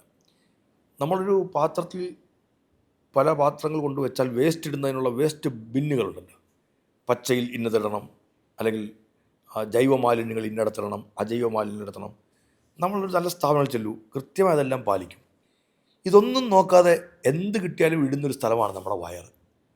എന്തും നമ്മൾ അങ്ങോട്ടേക്ക് ഇടും. കൊള്ളാവുന്നതാണോ കൊള്ളത്തിലോ നോക്കാറില്ല. ഇതാണ് താങ്കൾ നേരത്തെ പറഞ്ഞ ആ റിപ്പോർട്ടിൻ്റെ ഏറ്റവും പ്രധാനപ്പെട്ട ഘടകമാകുന്നത്. അത് ICMRൻ്റെ റിപ്പോർട്ടിൽ പറഞ്ഞ കാര്യമാണ്. 56.4% രോഗങ്ങളുടെയും കാരണം അവരുടെ തന്നെ വാക്ക് ഉപയോഗിച്ചാൽ ഡ്യൂ ടു അൺഹെൽത്തി ഡയറ്റ് എന്നാണ് പറഞ്ഞത്. നമ്മളപ്പോൾ എവിടെയാണ് നോക്കേണ്ടത്? നമ്മുടെ ഭാവി നിൽക്കുന്നത് ഒരിക്കലും വാരഫലത്തിനകത്തല്ല.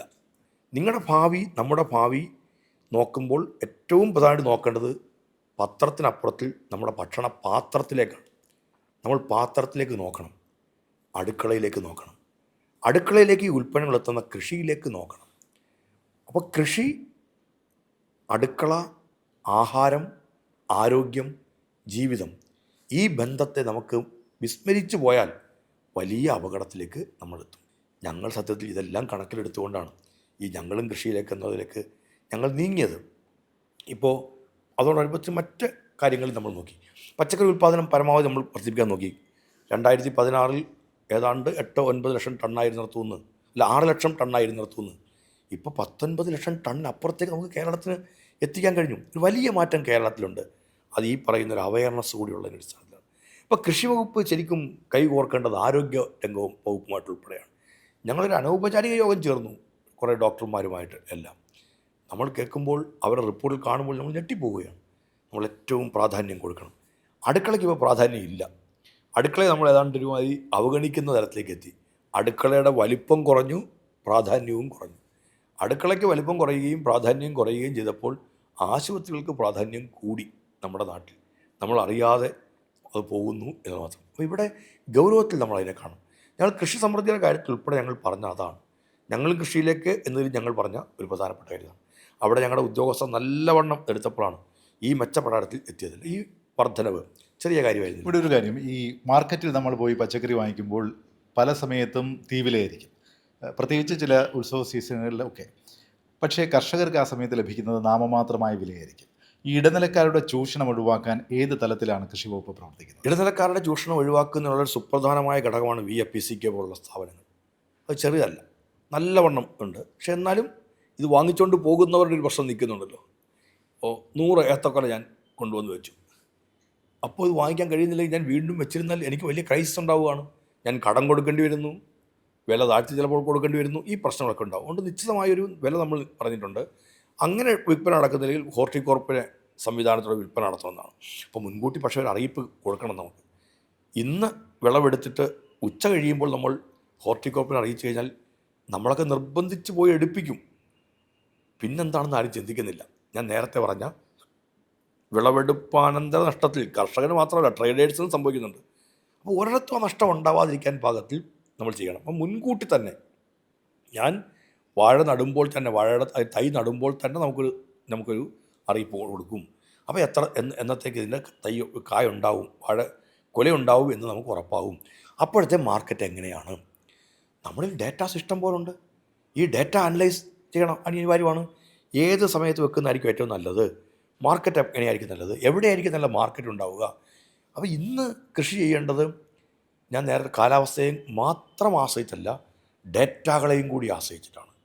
അപ്പം സ്മാർട്ട് കൃഷിഭവനപ്പുറത്തേക്ക് സ്മാർട്ട് കൃഷിയിലേക്ക് നമ്മൾ നീങ്ങണം. ഇൻ്റർനെറ്റ് ഓഫ് തിങ്സിൻ്റെ കാലമാണ്. IoT എങ്ങനെയാണ് നമുക്ക് നിൽക്കാൻ കഴിയുക? ആർട്ടിഫിഷ്യൽ ഇൻ്റലിജൻസിൻ്റെ കാലമാണ്. എങ്ങനെയാണ് AI ഇതിനകത്തേക്ക് വരിക? അപ്പോൾ AIയും IoTയും എല്ലാം ബന്ധിപ്പിച്ചുകൊണ്ടുള്ള സ്മാർട്ട് ഫാമിംഗ് ആണ് ഞങ്ങൾ നടപ്പിലാക്കിക്കൊണ്ടിരിക്കുന്നത്. ഇപ്പോൾ അത് ഞങ്ങൾ തുടങ്ങിക്കഴിഞ്ഞിരിക്കുന്നു. അപ്പോൾ ആധുനിക സാങ്കേതിക വിദ്യകളെയും സംവിധാനങ്ങളെയും ഉപയോഗിച്ചുകൊണ്ട് നമ്മൾ മാർക്കറ്റിനെ അനലൈസ് ചെയ്യണം. മാർക്കറ്റിനെ കൂടെ അനലൈസ് ചെയ്തിട്ട് നിൽക്കണം. അവിടെ നേരത്തെ പറഞ്ഞതുപോലെ നമുക്ക് കോൾഡ് സ്റ്റോറേജുകൾ, മറ്റ് സംവിധാനങ്ങൾ, മൂല്യവർദ്ധിത ഉൽപ്പന്നങ്ങൾക്ക് സംവിധാനങ്ങളാണ്. ഇപ്പോൾ മന്ത്രിയായി കഴിഞ്ഞ 5 വർഷത്തിനിടയിൽ നേരത്തെ വളരെ ശക്തമായ പരിസ്ഥിതി നിലപാടുകൾ എടുത്തിട്ടുള്ള പരിസ്ഥിതി പ്രവർത്തകൻ, അതായത് പ്ലാച്ചിമട മുതൽ നർമ്മദാ ബച്ചാവോ ആന്തോളൻ സമരം വരെ വളരെ ശക്തമായ നിലപാട് സ്വീകരിച്ചിട്ടുള്ള ഒരു വ്യക്തി എന്ന നിലയിൽ ഈ പരിസ്ഥിതി നിലപാടുകളിൽ വികസനം നടപ്പാക്കേണ്ട ഒരു മന്ത്രി എന്ന പദവിയിലേക്ക് എത്തിയപ്പോൾ ഏതെങ്കിലും തരത്തിലുള്ളൊരു മാറ്റം ഉണ്ടായിട്ടുണ്ടോ? ഒരു കോംപ്രമൈസിനും തയ്യാറായിട്ടില്ല. സംസ്ഥാന കൃഷി വകുപ്പിൻ്റെ ചുമതലയിൽ നിന്നുകൊണ്ട് നമ്മുടെ നാടിൻ്റെ പരിസ്ഥിതിയെയും നമ്മുടെ നാടിൻ്റെ ജനതയെയും ബന്ധിപ്പിക്കുന്ന, മനുഷ്യനും പ്രകൃതിയും കേന്ദ്രബിന്ദുവാകുന്ന തരത്തിലുള്ള നടപടികളുമായിട്ട് മാത്രമേ മുന്നോട്ട് പോയിട്ടുള്ളൂ.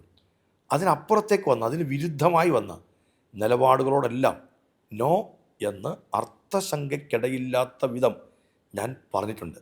നിലപാടുകൾ മാറേണ്ടുന്ന ഒരു കാര്യവുമില്ല, നിലപാടുകൾ മാറ്റുകയുമില്ല. നിലപാടുകൾ മാറിയാൽ പിന്നെ നമ്മളില്ല എന്നാണ് അതിൻ്റെ അർത്ഥം. മന്ത്രിയുണ്ടോ എന്നുള്ളതല്ല, നിലപാടുണ്ടോ എന്നുള്ളതാണ് ഏറ്റവും പ്രസക്തമാവുന്ന കാര്യം. അതുകൊണ്ട് നിലപാടിൽ വിട്ടുവീഴ്ചയിട്ടില്ല. ഇനിയിപ്പോൾ വരാൻ പോകുന്ന തെരഞ്ഞെടുപ്പിനെ കുറിച്ച് ജനങ്ങൾ ആരെ തിരഞ്ഞെടുക്കും എന്നത് വളരെ പ്രധാനപ്പെട്ടതാണ്. ഇതിന് LDFിൻ്റെയും CPIയുടെയും പ്രതീക്ഷ എത്രത്തോളം? ഓരോരുത്തരും അവരുടെ ജീവിതം കൊണ്ടാണ് വിലയിരുത്തൽ നടത്തേണ്ടതെന്നാണ് CPIയുടെയും LDFിൻ്റെയും പക്ഷം. നമ്മൾ വോട്ട് ചെയ്യാൻ പോകുമ്പോൾ, അല്ലെങ്കിൽ വോട്ട് രേഖപ്പെടുത്തുന്ന ഈ തെരഞ്ഞെടുപ്പിൻ്റെ പ്രക്രിയ ആകുമ്പോൾ നമ്മളെല്ലാം കേൾക്കാൻ പോകുന്നൊരു വാചകമുണ്ടല്ലോ. ആ വാചകം എല്ലാ മുന്നണിയും പറയുന്ന, എല്ലാ സ്ഥാനാർത്ഥിയും പറയുന്ന ഒരു വാചകം, ജയിപ്പിക്കണം എന്നെല്ലാവരും പറയും. എന്നാൽ നമ്മൾ പൊതുവായി എത്രയോ കാലം കൊണ്ട് കേൾക്കുന്നൊരു വാചകമാണ് നിങ്ങളുടെ വിലയേറിയ വോട്ടുകൾ എന്നുള്ളത്. വോട്ടിന് ഇത്രയും വിലയുണ്ടോ എന്ന് ചോദിക്കാറുണ്ട്. പക്ഷേ നമ്മൾ അത്രയും വിലയുണ്ടെന്ന് കണക്കാക്കാറില്ല. നമ്മുടെ കാതിലെയോ കഴുത്തിലെയോ കയ്യിലെയോ ഒരു സ്വർണം അല്പം പോയാൽ, നമ്മുടെ ഇച്ചിരി പൈസ എവിടെയെങ്കിലും കളഞ്ഞു പോയാൽ വലിയ ബുദ്ധിമുട്ടായിരിക്കും. ഈ സ്വർണത്തെക്കാളും രത്നത്തെക്കാളും വജ്രത്തെക്കാളും വിലപിടിപ്പുള്ള ഒന്നാണ് നമ്മളുടെ വോട്ട്. സ്വർണം കൊണ്ട് മുഖ്യമന്ത്രി ഉണ്ടാവില്ല, സ്വർണം കൊണ്ട് ഇന്ത്യൻ പ്രധാനമന്ത്രിയും ഉണ്ടാവില്ല, സ്വർണം കൊണ്ട് MPയും MLAയും പഞ്ചായത്ത് മെമ്പറും ഉണ്ടാവില്ല, സ്വർണം കൊണ്ട് ഒരു ജനപ്രതിനിധിയെ ഉണ്ടാക്കാൻ പറ്റില്ല. പക്ഷേ നമ്മുടെ വോട്ട് കൊണ്ടാണ് പ്രധാനമന്ത്രി ഉണ്ടാവുന്നത്, വോട്ട് കൊണ്ടാണ് മുഖ്യമന്ത്രി ഉണ്ടാവുന്നത്, വോട്ട് കൊണ്ടാണ് മന്ത്രിമാർ ഉണ്ടാവുന്നത്, വോട്ട് കൊണ്ടാണ് നിയമസഭയും പാർലമെൻറ്റും രൂപപ്പെടുന്നത്. അവിടെയാണ് നമ്മളുമായി ബന്ധപ്പെട്ട കാര്യങ്ങളെല്ലാം തീരുമാനിക്കുന്നത്. നിയമങ്ങളും ചട്ടങ്ങളും രൂപപ്പെടുന്നത് ഈ പ്രക്രിയയുടെ ഭാഗമായിട്ടാണ്. അപ്പോൾ നമ്മളെ ഇത്രമേൽ ബാധിക്കുന്ന, നമ്മുടെ കഴുത്തിൽ കിടക്കുന്നൊരു മാലയേക്കാൾ, കാതിലുള്ള അല്ലെങ്കിൽ ഒരു കമ്മലിനേക്കാൾ നമ്മളെ ഏറ്റവും കൂടുതൽ ബാധിക്കുന്നത് നമ്മളുമായി ബന്ധപ്പെട്ട നിയമങ്ങളും ചട്ടങ്ങളുമാണ്. ഇതുണ്ടാക്കാൻ നമ്മൾ ചുമതലപ്പെടുത്തുന്ന ആൾക്കാരാണ് ഞാൻ നേരത്തെ പറഞ്ഞത്. എത്ര ഉയർന്ന പോസ്റ്റാണെന്ന് ആലോചിച്ച് നോക്കുക. പദവികൾ, ഇന്ത്യൻ പ്രധാനമന്ത്രി എങ്ങനെയാണ് വരുന്നത്? വോട്ടിൻ്റെ അടിസ്ഥാനത്തിലാണ്. അപ്പം നമ്മുടെ ഈ വിലയേറിയ വോട്ട്, ഇത്രയും വിലയുണ്ടോ എന്ന് നമ്മൾ ചിന്തിച്ച് നോക്കിയിട്ടുണ്ടോ? ഈ വോട്ട് കൊണ്ടാണ് പ്രധാനമന്ത്രിയും മുഖ്യമന്ത്രിയും എല്ലാം ഉണ്ടാകുന്നത്. അങ്ങനെ വോട്ട് രേഖപ്പെടുത്തുമ്പോൾ തിരിച്ചെന്ത് നമുക്ക് കിട്ടുന്നുണ്ട് എന്നുള്ളത് ഒരു സുപ്രധാനമായ ചോദ്യമാണ്. ഞാൻ വോട്ട് ചെയ്യാം, എനിക്കെന്ത് തരും, എനിക്ക് എത്ര രൂപ തരും എന്നുള്ളതല്ല ചോദ്യം.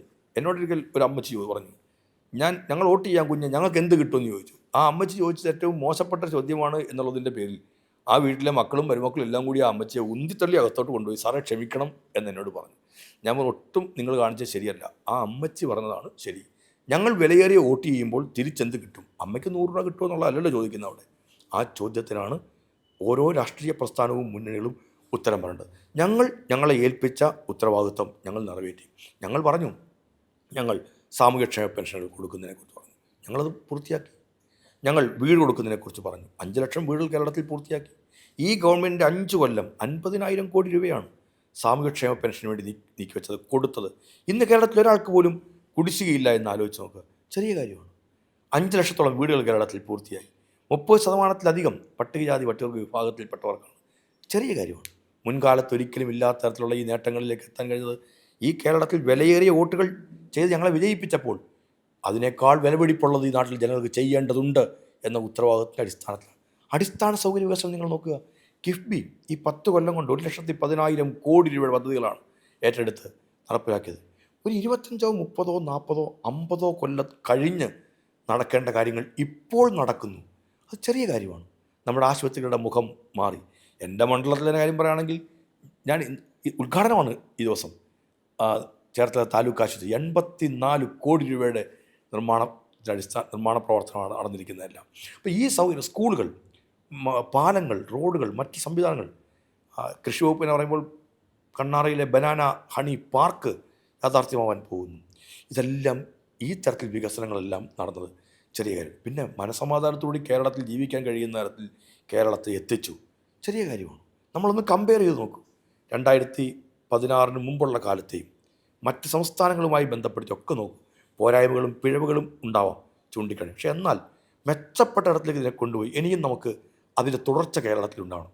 അതാണ് ഞങ്ങൾ ജനങ്ങളോട് പറയുന്നത്. ഒരു ചിത്രം കൂടി കാണിക്കാം. അങ്ങേക്ക് അല്പം സർപ്രൈസിങ് ആയിരിക്കും. ഈ ഒരു ചിത്രം ഓർമ്മയുണ്ടോ എന്ന് എനിക്കറിയില്ല.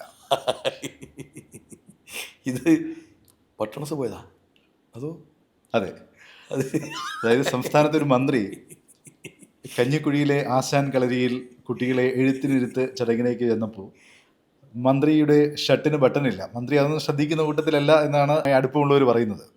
അപ്പോൾ അത് ഒരു സുഹൃത്ത് ചൂണ്ടിക്കാണിച്ചപ്പോൾ എന്നാ ഒരു പിന്ന് തരൂ എന്ന് പറഞ്ഞ് ആ പിന്ന് കുത്തുന്ന, മന്ത്രി സ്വയം പിന്ന് കുത്തുന്ന ഒരു ചിത്രമാണിത്. ഞാൻ ഈ ചിത്രം കാണിക്കാൻ കാരണം ഇതിപ്പോൾ വ്യക്തിപരമായി താങ്കളുടെ ഏതെങ്കിലും എളിമയോ അല്ലെങ്കിൽ ലളിത ജീവിതത്തെയോ കാണിക്കുന്നതിനപ്പുറത്തേക്ക് രാഷ്ട്രീയ നേതാക്കന്മാർക്ക് ലാളിത്യം, ആർഭാടമില്ലായ്മ, അതായത് അവരുടെ ആർഭാടമൊക്കെ വലിയ രീതിയിൽ വർദ്ധിക്കുന്നുവെന്ന വിമർശനം ശക്തമാകുന്നതിനിടയിലാണ് ഒരു മന്ത്രി ഇത് ഏതെങ്കിലും രീതിയിൽ മാധ്യമങ്ങൾ വരുമെന്നോ ചർച്ച ചെയ്യപ്പെടുമോ എന്ന് വിചാരിച്ചിട്ടല്ല, ഇത് വർഷങ്ങൾക്ക് മുമ്പേ ഉള്ളൊരു ചിത്രമാണ്. ഇത് ഒരു സുഹൃത്ത് ആ സമയത്ത് പകർത്തിയ ചിത്രം കൂടിയാണ്. അദ്ദേഹം എനിക്ക് അയച്ചു തന്നതാണ്. എന്താണ് ഈ രാഷ്ട്രീയ നേതാക്കന്മാരുടെ ലളിത ജീവിതം നഷ്ടപ്പെടുന്നതിനെ കുറിച്ച് പറയാൻ? അങ്ങനെ അധികമായി നഷ്ടപ്പെടുന്നുണ്ടെന്ന് തോന്നുന്നില്ലെങ്കിലും നമ്മൾ ജീവിക്കുന്ന ഒരു കാലഘട്ടത്തിൻ്റെ പ്രത്യേകതയുണ്ട്. എന്തെല്ലാം സുഖസൗകര്യങ്ങളാണ് നമ്മുടെ മുമ്പിലേക്ക് എത്തുന്നതല്ല, അതിൽ ആകൃഷ്ടരായി പോവുക സ്വാഭാവികമാണ്. സമൂഹം തന്നെയും പറയുന്നില്ല, പലരോടും പറയാറില്ലേ, ഇപ്പോഴാണ് എല്ലാം ഉണ്ടാക്കാൻ പറ്റിയ കാലം, നോക്കണം കേട്ടോ. പഞ്ചായത്ത് മെമ്പർ മുതൽ മുകളിലോട്ട് എല്ലാവരോടും സമൂഹത്തിൻ്റെ ഭാഗമായി തന്നെ പറയുന്നു. ഞാൻ തന്നെ പലരും പറഞ്ഞത് കേട്ടോ, എന്നോട് പറഞ്ഞിട്ടില്ലെങ്കിലും പലരോടും പറയുന്നതിനെങ്കിൽ പലരും വന്ന് പറഞ്ഞിട്ടുണ്ട്, ഇപ്പോഴാണ് ഏറ്റവും നല്ല അവസരം കേട്ടോ, ഒന്നും ഉണ്ടാക്കാതിരിക്കരുത്, എന്തെങ്കിലുമൊക്കെ ഉണ്ടാക്കണം, ഇങ്ങനെ പറയുന്ന സമൂഹവുമുണ്ട്. അപ്പോൾ പലതരത്തിലുള്ള സമ്മർദ്ദങ്ങൾ ഒരാളിലേക്ക് എത്തും. നമുക്ക് ചില കാര്യങ്ങൾ ചെയ്യണം എന്നുള്ള സമ്മർദ്ദങ്ങൾ വരാം. അങ്ങനെ ചെയ്താൽ ഉണ്ടാകുന്ന സാമ്പത്തിക മെച്ചത്തെക്കുറിച്ച് ചിലപ്പോൾ പറയുന്നവരുണ്ടാവാം.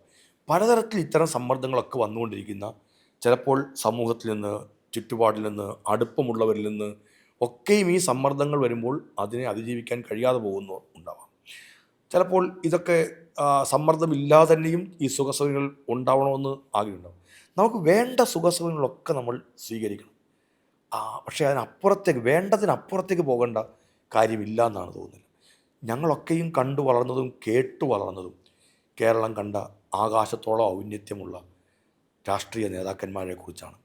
അതൊക്കെ മനസ്സിലിങ്ങനെ കമ്മ്യൂണിസ്റ്റ് നേതാക്കന്മാർ, കമ്മ്യൂണിസ്റ്റ് പാർട്ടിയിൽ മാത്രമേ അത്തരക്കാരുള്ളൂ എന്നൊന്നും ഞാൻ പറയില്ല കേട്ടോ, മറ്റു പാർട്ടികളിലും ഉണ്ട്. അതൊക്കെ അവരെക്കുറിച്ചൊക്കെ കേൾക്കുമ്പോൾ നമുക്കൊരു വലിയ ബഹുമാനം അവരോടൊക്കെ തോന്നിയിട്ടുണ്ട്.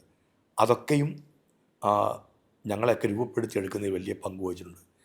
എന്നെ രൂപപ്പെടുത്തിയെടുക്കുന്നതിൽ എൻ്റെ അച്ഛനും ഒരു പങ്ക് വഹിച്ചിട്ടുണ്ടെന്നാണ് എനിക്ക് തോന്നിയിട്ടുള്ളത്. അച്ഛൻ മാത്രമൊന്നുമല്ല, അച്ഛനും അമ്മയും വലിയ പങ്ക് വഹിച്ചിട്ടുണ്ട്.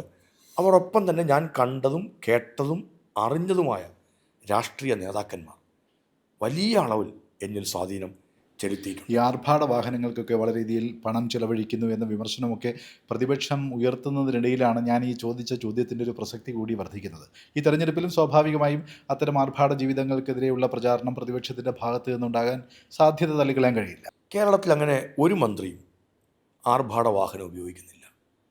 കേരളത്തിൽ ഇന്ന് ലഭ്യമാകുന്ന വാഹനങ്ങളിൽ ഏറ്റവും കൂടുതൽ യാത്ര ചെയ്യുമ്പോൾ സുരക്ഷിതത്വത്തെ കണക്കിലെടുത്തുകൊണ്ട് മെച്ചപ്പെട്ട വാഹനം നൽകേണ്ടത് അനിവാര്യമാണ്. പല പരിപാടികളിലേക്കൊക്കെ നിർബന്ധിക്കുന്നത്, എത്തണമെന്ന് ആവശ്യപ്പെടുന്നതൊക്കെ ആ ആവശ്യപ്പെടുന്നതനുസരിച്ച് വേഗത്തിലും സമയത്തും എത്തുക എന്നുള്ളതിനൊക്കെ വാഹനങ്ങൾ അത്യന്താപേക്ഷിതമാണ്. മെച്ചപ്പെട്ട വാഹനങ്ങളും അനിവാര്യമാണ്. ഈ ദിവസങ്ങളെല്ലാം ഒരു വാഹനത്തിൽ യാത്ര ചെയ്യുമ്പോൾ ഏറ്റവും കൂടുതൽ വാഹനത്തിൽ യാത്ര ചെയ്യുന്ന ആരാ? ഡ്രൈവറും അല്ലെങ്കിൽ മന്ത്രിമാരെക്കുറിച്ചാണ് അങ്ങ് ഉദ്ദേശിക്കുന്നതെങ്കിൽ ഡ്രൈവറും ഗൺമാനും എല്ലാം ഒരു മാസത്തിൽ എത്രയോ ദിവസങ്ങൾ അവർ മാറി നിൽക്കും, അല്ലെങ്കിൽ പകുതി സമയത്ത് മാത്രമേ അവർ വരുന്നുള്ളൂ. ഒന്നിൽ കൂടുതൽ ഡ്രൈവർമാർ ഞങ്ങൾക്ക് എല്ലാവർക്കും ഉണ്ട്. പക്ഷെ വണ്ടിയിലിരിക്കുന്ന മന്ത്രി ഒന്നേ ഉള്ളൂ. 365 ദിവസവും ഈ വാഹനത്തിൽ ഇരിക്കുകയാണ്. ആ വാഹനം മെച്ചപ്പെട്ട വാഹനമാവണം, കുഴപ്പങ്ങളുള്ളതാവാൻ പാടില്ല. നമ്മുടെ ആരോഗ്യത്തെ കൂടി കണക്കിലെടുത്തത് മുതിർന്ന ആളുകളൊക്കെ ഒരുപാട് ഞങ്ങളുടെ മന്ത്രിസഭയിലും ഉണ്ട്. അവരുടെയൊക്കെ ആരോഗ്യത്തിന് കൂടി സഹായകമാവുന്ന തരത്തിലുള്ള വാഹനങ്ങളാണ്. അതിനപ്പുറത്തേക്ക് ഒരാളും ഒരാർഭാട വാഹനവും ഇന്ന് കേരളത്തിൽ ഉപയോഗിക്കുന്നതേയില്ല. പക്ഷെ ബാക്കിയുള്ളതെല്ലാം കഥകളാണ്. കഥകൾ മെനഞ്ഞുണ്ടാക്കുക എന്നുള്ളത് എതിർപക്ഷത്ത് നിൽക്കുന്നവരെ ആക്ഷേപിക്കാനും ആക്രമിക്കാനും ഉപയോഗിച്ചുകൊണ്ടിരിക്കുന്നുണ്ട്. എത്രമാത്രം വസ്തുതയുണ്ട് എന്ന് എല്ലാവർക്കും ബോധ്യപ്പെടാവുന്നതേ ഉള്ളൂ. ആസന്നമായ നിയമസഭാ തെരഞ്ഞെടുപ്പിൽ സംസ്ഥാന മന്ത്രിസഭയിലെ ഒരു അംഗമെന്ന നിലയിൽ കേരളത്തിലെ മുഴുവൻ ജനങ്ങളോടും ചേർത്തല MLA എന്ന നിലയിൽ ആ മണ്ഡലത്തിൽ എന്തായാലും ഇനി വീണ്ടും മത്സരിക്കാൻ പോവുകയാണല്ലോ, ആ മണ്ഡലത്തിലെ ജനങ്ങളോടും എന്താണ് പറയാനുള്ളത്? നമുക്ക് കേരളത്തിൽ വികസനത്തിൻ്റെ നല്ല മെച്ചത്തിലേക്ക് എത്തണം. ചെറുപ്പത്തിന് ഈ കേരളത്തിൽ തന്നെ നിന്ന് മെച്ചപ്പെട്ട തൊഴിലിലൂടെ നല്ല വരുമാനം നേടി അന്തസ്സാർന്ന ജീവിതം ഇവിടെ ഉണ്ടാക്കിയെടുക്കാൻ കഴിയും എന്ന പ്രതീക്ഷകൾ ഇന്ന് കേരളം കൊടുത്തിട്ടുണ്ട്. അതിനെ മുന്നോട്ടേക്ക് കൊണ്ടുപോയാൽ ഭാവി കേരളം ശോഭനമായിരിക്കും. ഇതിൻ്റെ ഒരു തുടർച്ച ഉണ്ടാവേണ്ടത് അനിവാര്യമാണ്. നമ്മുടെ ഓരോ മേഖലയായി ബന്ധപ്പെട്ടിട്ട് നമ്മൾ ഇന്ന് ഇട്ടിരിക്കുന്ന നേട്ടങ്ങളുടെ തുടക്കം ചെറിയ കാര്യമല്ല. ആ തുടർച്ചയ്ക്ക് കേരളത്തിൽ ഇടതുപക്ഷ ജനാധിപത്യ മുന്നണി തന്നെ അധികാരത്തിലെത്തണമെന്നാണ് ഞങ്ങളെല്ലാം പറഞ്ഞത്. അത് പറയുന്നത് വെറുതെ അല്ല, കേരളത്തിൻ്റെ പഴയകാല അനുഭവങ്ങൾ കൂടി കണക്കിലെടുത്തിട്ടാണ്. ഈ ഭരണത്തിനൊരു തുടർച്ച ഉണ്ടാവണം എന്ന് പറയുന്നത് അധികാരരംഗത്തിരിക്കുന്നവർക്ക് തുടരുക എന്നുള്ളതിൻ്റെ അടിസ്ഥാനത്തിൽ മാത്രമല്ലേ അല്ല. ഈ ഭരണത്തിന് തുടർച്ച ഉണ്ടാവണം എന്ന് പറയുന്നത് ചെയ്തു വെച്ചിരിക്കുന്ന ഈ നല്ല കാര്യങ്ങൾക്ക് വീണ്ടും ഒരു തുടർച്ച ഉണ്ടാവണം എന്നുള്ളതിൻ്റെ പേരിലാണ്. വിഴിഞ്ഞം അടക്കം നമ്മുടെ കേരളത്തിൽ നേടിയെടുത്ത എണ്ണം പറഞ്ഞ നേട്ടങ്ങളെ നമുക്ക് ആ ദിശയിൽ മുന്നോട്ട് കൊണ്ടുപോകണം. സാമൂഹ്യക്ഷേമ പ്രവർത്തനങ്ങളുടെ തുടർച്ച ഇതിനേക്കാൾ മുന്തിയ തരത്തിൽ ഉണ്ടാവണം. വികസനത്തിൻ്റെ കാര്യത്തിൽ ഈ മെച്ചവും മേന്മയും ഉണ്ടാവണം. വിദ്യാഭ്യാസ രംഗത്തെ ഈ പുരോഗതി ഈ കേരളം ഇനിയും കൂടുതലായി കൈവരിക്കണം. നമ്മുടെ ചെറുപ്പക്കാർക്ക് ഈ നാട്ടിൽ മെച്ചപ്പെട്ട തൊഴിലിലൂടെ അന്തസ്സാർന്ന ജീവിതം നയിക്കാൻ കഴിയുന്നൊരിടമാക്കി നമുക്കതിനെ മാറ്റണം. ആ രംഗത്തേക്കെല്ലാമുള്ള ചുവടുവയ്പ്പുകളാണ് ഇപ്പോൾ നടക്കുന്നത്. അതിനെ വീണ്ടും മുന്നോട്ട് കൊണ്ടുപോകാൻ ഇടതുപക്ഷ ജനാധിപത്യ മുന്നണിക്ക് മാത്രമേ കഴിയുള്ളൂ എന്ന് ഞാൻ ഇടതുപക്ഷ മുന്നണിക്കാരെന്ന തരത്തിൽ പറയുന്നൊരു അവകാശവാദം അല്ല. നമുക്ക് ഇന്നലകളെ നോക്കുക. ഞാൻ നേരത്തെ പറഞ്ഞ വാക്ക് വീണ്ടും ആവർത്തിക്കുന്നു. ഡേറ്റാസ് നമ്മുടെ കയ്യിലുണ്ടല്ലോ. ഡേറ്റകളിലൂടെ ഒന്ന് നോക്കൂ, ഏത് കാലത്താണ് ഈ മെച്ചമുണ്ടായതെന്ന്. ഇതാണ് എനിക്ക് എല്ലാവരോടും പറയാനുള്ളത്. ചേർത്തലയിലെ എൻ്റെ പ്രിയപ്പെട്ട ജനങ്ങളോടും പറയാനുള്ളത്. സാധാരണക്കാരാണ്, പാവപ്പെട്ടവരാണ് ആ മണ്ഡലത്തിലെ മഹാഭൂരിപക്ഷം പേരും. അതുകൊണ്ട് തന്നെ അങ്ങേയറ്റം സ്നേഹമുള്ള ഒരു ജനതയാണ് അവിടെയുള്ളവർ. നിസ്സംശയം പറയാൻ കഴിയുന്ന കാര്യമാണ്. അവരോടും പറയാനുള്ളത്, നമ്മുടെ നാടിന് ഇനിയും നമുക്ക് ഒരുപാട് വികസനത്തിൻ്റെ ഉന്നതികളിലേക്ക് എത്തിക്കേണ്ടതുണ്ട്. ഗ്രാമീണ ജനതയുടെ ജീവിതത്തെ കണക്കിലെടുത്തുകൊണ്ട് വികസനം എന്ന് പറഞ്ഞാൽ ഓരോ കുടുംബത്തിലും എത്തുന്ന സന്തോഷം കൂടിയാണ്. ഹാപ്പിനെസ് ഓരോ കുടുംബങ്ങളിലും എത്തിക്കുക എന്നുള്ളതാണ്. അതിനെ കണക്കിലെടുത്തുകൊണ്ടുള്ള പദ്ധതികളാണ് ആവിഷ്കരിച്ചത്. അതാണ് നടപ്പിലായിക്കൊണ്ടിരിക്കുന്നത്. അതിൻ്റെയാണ് തുടർച്ച ഉണ്ടാവേണ്ടത്. ഇടർച്ച ഉണ്ടായാൽ തകർച്ച ഉണ്ടാവുന്നത് ഓരോ കുടുംബങ്ങൾക്കും ആയിരിക്കും. അതുകൊണ്ട് തുടർച്ച ഉണ്ടാവണം എന്ന് ഞങ്ങളെല്ലാം കേരളത്തോട്, ഓരോ നാട്ടിലും ഉള്ള ആളുകളോട് വിനയപൂർവ്വം അഭ്യർത്ഥിക്കുന്നു. വളരെ നന്ദി മിനിസ്റ്റർ. എന്തായാലും മിനിസ്റ്റർ പറഞ്ഞ പല പ്രധാനപ്പെട്ട പോയിന്റുകളും പ്രേക്ഷകർ നോട്ട് ദ പോയിന്റിൽ നോട്ട് ചെയ്തിട്ടുണ്ടാകും. നോട്ട് ദ പോയിന്റുമായി ഇത്രയും സമയം അമൃത ന്യൂസിനോടും സഹകരിച്ചതിന് വളരെ നന്ദി. അമൃത ന്യൂസിൻ്റെ എല്ലാ പ്രേക്ഷകർക്കും ഞാനും ഹൃദയം നിറഞ്ഞ നന്ദി രേഖപ്പെടുത്തുന്നു.